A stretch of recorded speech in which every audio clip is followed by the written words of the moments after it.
الو، شو يا زلمه وين صرت؟ صار لي ساعة مستناك. ليه يا ابني؟ قريب قريب ابو حميد، قريب، اماني لا تاخذني. هلا شلونك معلم؟ هلا، شو عم تعمل ابو حميد هون؟ عم بتأمل الطبيعة الحلوة، شو عندي شي اسوي غيره؟ والله بتعرف هذا الجو بده سفرة لمدينة بعيدة. والله شوف، مدينة بعيدة فيه حلو، بس بدنا سيارة تاخذنا لهونيك، بس بنفس الوقت تكون صغيرة عشان نحسن نتحرك جوا المدينة. يا رجل انت لو بتتمنى تمنياتك مو هيك. يا هوي احلى سيارة صغيرة لاحلى مشوار على احلى مدينة. حلو، شرف. يلا شو عم تستنى؟ ولا شيء، خذ اغراضك وشرف.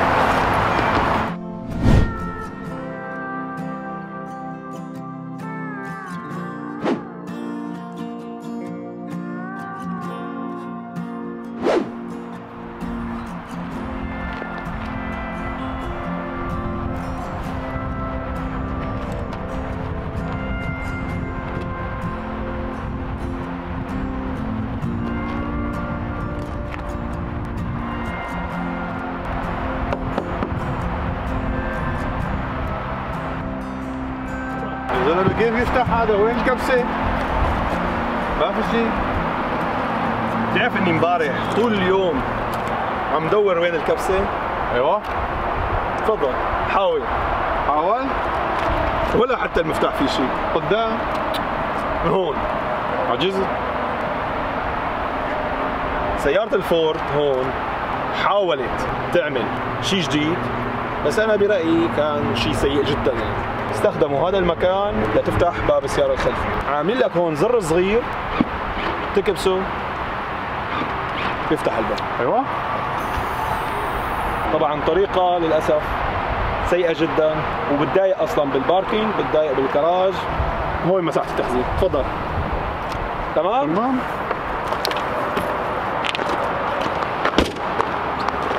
سكرنا. تفضل.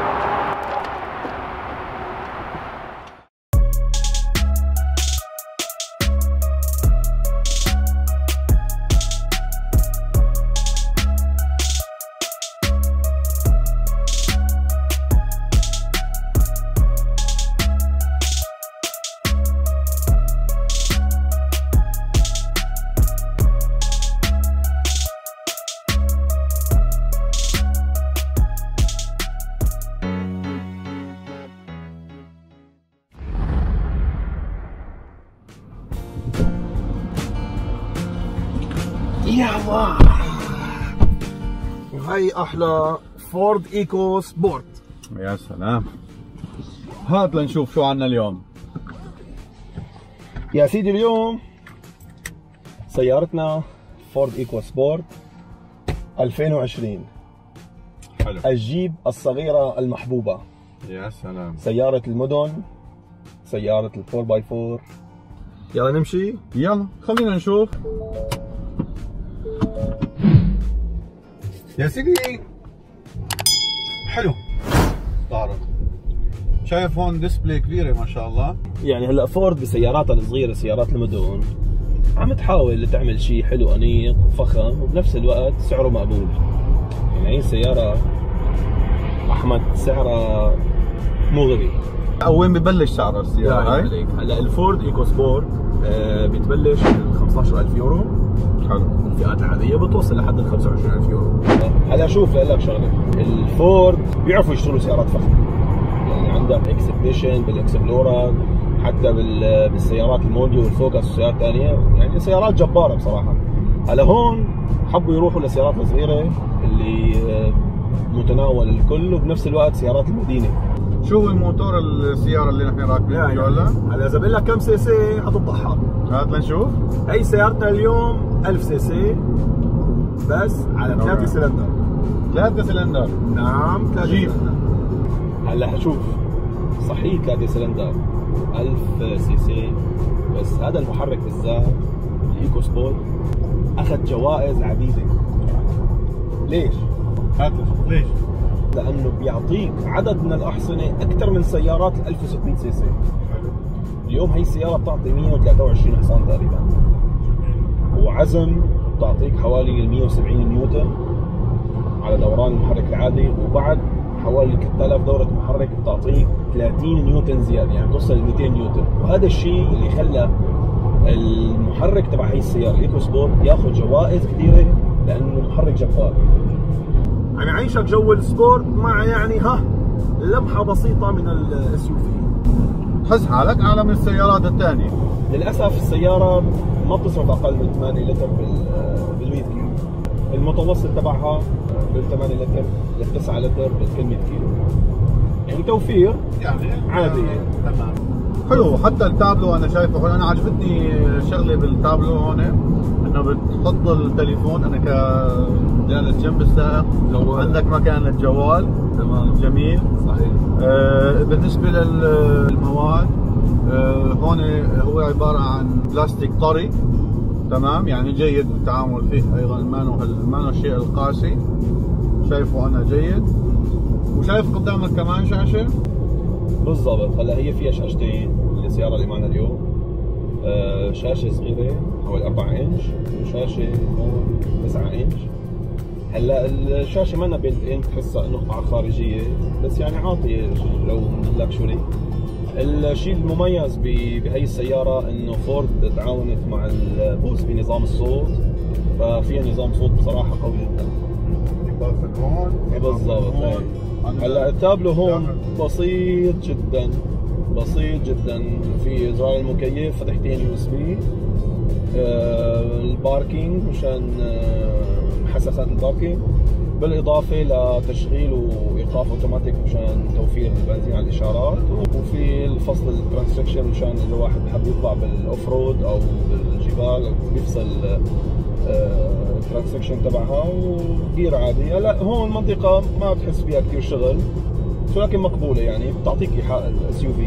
اللي عجبني هون شفته انا طالق بالسياره انه حمالة الكاسات اللي هي موجوده بالنص هون بتضوي، فيها اضاءه، حلاوتها حتى الاضاءه فيك تغير الوان، يعني فيك تغير الوانها بين الازرق والاصفر والاحمر طبعا من الشاشه الرئيسيه. حركه حلوه.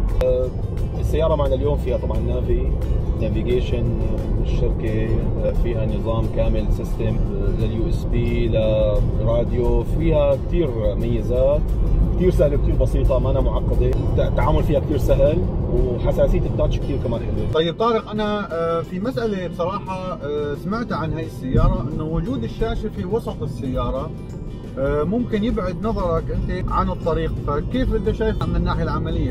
هلا هي بصراحه هاي موضوع بيختلف من شخص لاخر، لانه انا عندي شاشه هون صغيره مثل ما اسلفت قبل شوي، وفيها تحكم فول كنترول من هون، ففيني اشوف هلا من عندي هون، فيني اعرف كل المعلومات هون بدون ما اطلع هون. هلا بالنسبه لي انا الشاشه جميله جدا، يعني فيني اشوف كل شيء على الشاشه كراكب جنب السائق.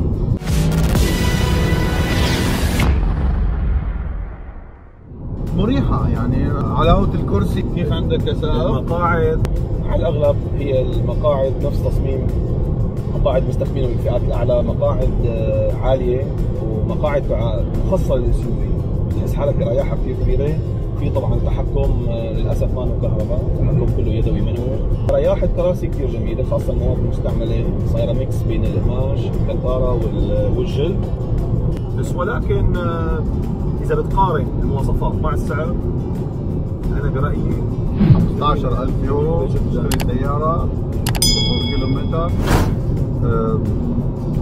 بالضبط، لأنه يعني بتحس السعة الخلفية صغيرة، خاصة إذا بنرجع لموضوع الباكج الخلفي أو الهاتش، سعته 340 لتر ماكسيموم. هذا مساحة التخزين هي بالنسبة ل اس يو في كثير صغيرة. كمان في الصف الثاني لما بتسكرهم بتزيد مساحة الهاتش الخلفي من ال 340 لتر ممكن توصل ل 1100 لتر. اوكي جيد، استخدمها للنقل او لاشيل شيء فعندي مساحة. لا بكل سهولة، عندي مساحة، بكل سهولة عندك مساحة، ومساحة جيدة جدا. طيب طارق، عندي سؤال. نعم. انت شايف الان مقدمة السيارة؟ على هي احد العيوب صراحه اللي انا بشوفها بالسياره، اللي هي نظام الزجاج الامامي كثير مايل ومنحدر، اللي قاعد عم يسوق يكون الكرسي عالي بس نفس الوقت ما عم نشوف انحدار السياره لوين واصله. رؤيه زوايا السياره شبه مستحيل، بس ولكن بوجود الباكينج سيستم الحساسات يعني بيسهل عليك الموضوع.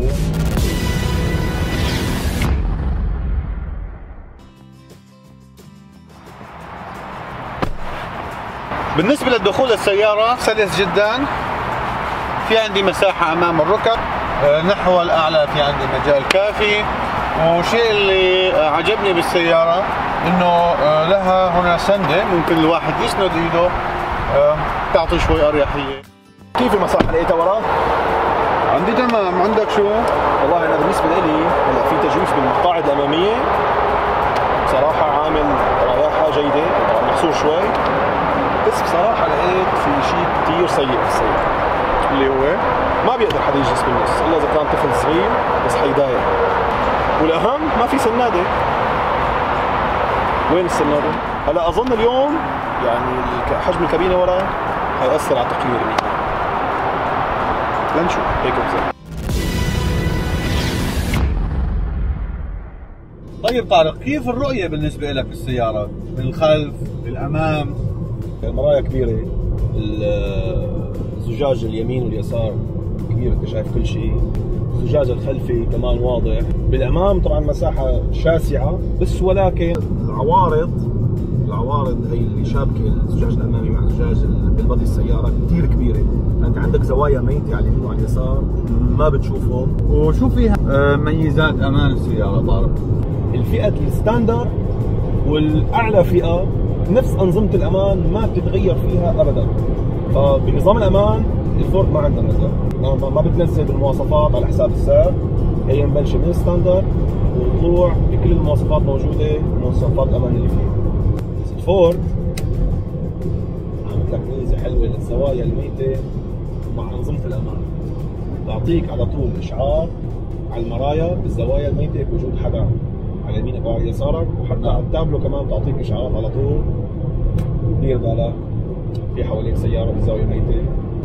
طارق بس انا حاسس صوت الهواء كثير قوي، ما بعرف انت تسمع الصوت مثلي؟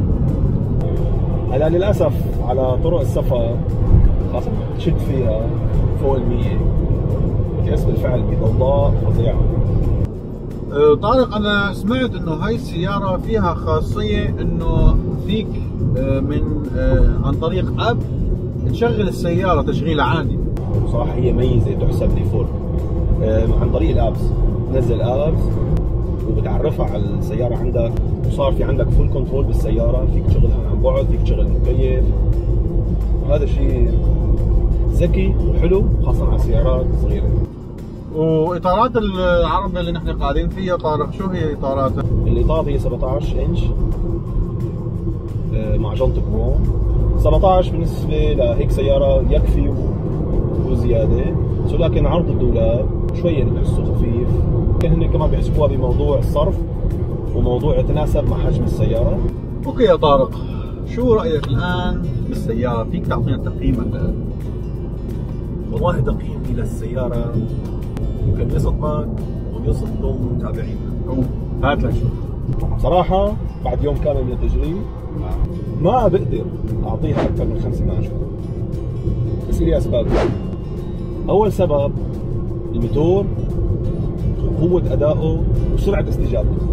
سرعة الاستجابة بياخذ من 3 إلى 5 ثواني لحتى تستجاب الماكينة لها. ثاني شيء موضوع عزل الصوت.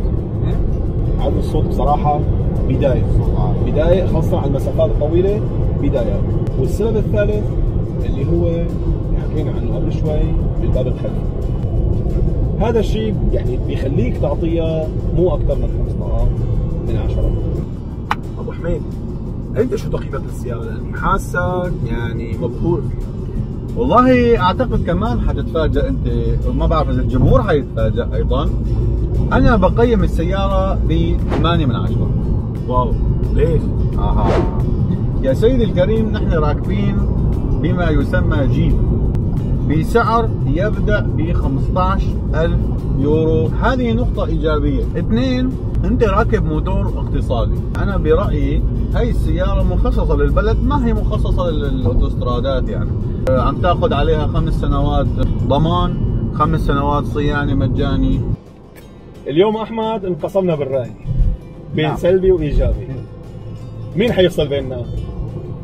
جمهورنا العزيز، مشاهدينا الاعزاء، مستنين ارائكم بسيارتنا اليوم، سواء تقييمكم سواء جربتوها او رايكم فيها بشكل عام، لنعرف هل انتم مع احمد ولا معي. فمستنيين ارائكم وتعليقاتكم، بانتظاركم.